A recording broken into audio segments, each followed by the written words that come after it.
Good morning and again welcome to my blog. আজকে আমি অনেক দিন পর তোমাদের সাথে একটি ব্লগ শেয়ার করছি। এখন বাজে সকাল ৯টা। না, আমি এখন ঘুম থেকে উঠিনি। আমি তো সেই কত সকালে ঘুম থেকে উঠেছিলাম, কারণ আমার বরের আজকে মর্নিং ডিউটি ছিল। আর সকাল সকাল উঠে আমি ওকে ব্রেকফাস্ট করে দিয়েছি, ও ডিউটিতে চলে গেছে। তারপর আমি কিছুটা সময় একটু শুয়েছিলাম। এখন আমি উঠে পড়েছি আর উঠে সোজা চলে গিয়েছি দুপুরে রান্না করতে রান্নাঘরে। আর আমি তো এখানে নতুন এসেছি, তোমরা জানো। তো এখনও আমি রান্নাঘরটা সেরকমভাবে গুছিয়ে নিতে পারিনি।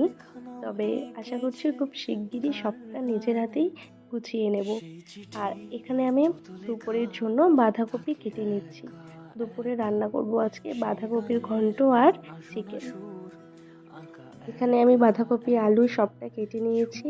এখন আমি চিকেনের জন্য পেঁয়াজ রসুন যা যা লাগে সবটা রেডি করে নেব।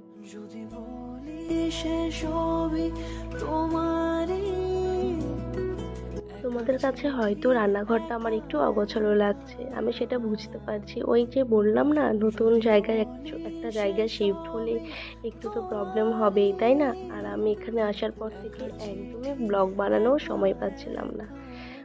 করি ভেবে করাই হচ্ছিল না, তাই ভাবলাম তোমাদের সাথে আমি একটা ব্লগ শেয়ার করি। এই প্রথম বাবা মাকে ছেড়ে, শ্বশুরবাড়ির সবাইকে ছেড়ে আমি একা হাতে সবটা করছি। তাহলে তো বুঝতেই পারছো যে আমার ওপর দিয়ে কি যাচ্ছে। তো এখানে আমি চিকেনের সব রেডি করে নিয়েছি, আর আমি চিকেনটাকে কিন্তু এখন ম্যারিনেট করে কিছুক্ষণের জন্য রেখে দেবো।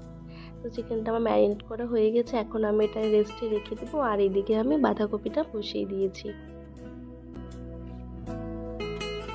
বাঁধাকপিটাও কিন্তু আমার প্রায় হয়ে এসছে, আর এবার আমি চিকেনটা রান্না করে ফেলবো। এই তো আমার চিকেনটাও কিন্তু কষানো হয়ে গেছে। এতদিন তো মায়ের হাতে রান্না খেয়ে এসেছি, আর বিয়ের পর শাশুড়ি মার হাতের এই প্রথম আমাকে নিজেকেই সবটা করতে হচ্ছে। তাই রান্নাগুলো কিন্তু একটু ভয়ে ভয়েই করতে হয়। তবুও আমার বর কিন্তু সবসময় খেয়ে প্রশংসাই করে।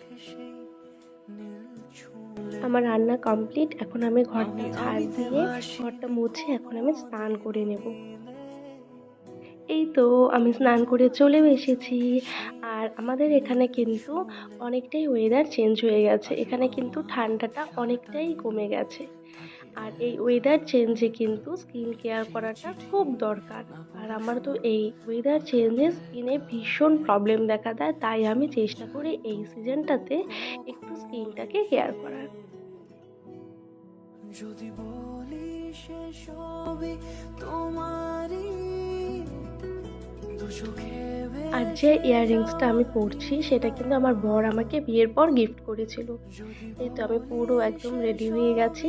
আর এখন আমি একটু চলে যাব ছাদে, এই জামা কাপড়গুলো একটু শোকাবো, আর আমি একটু কিছুক্ষণ রোদ তাপাবো।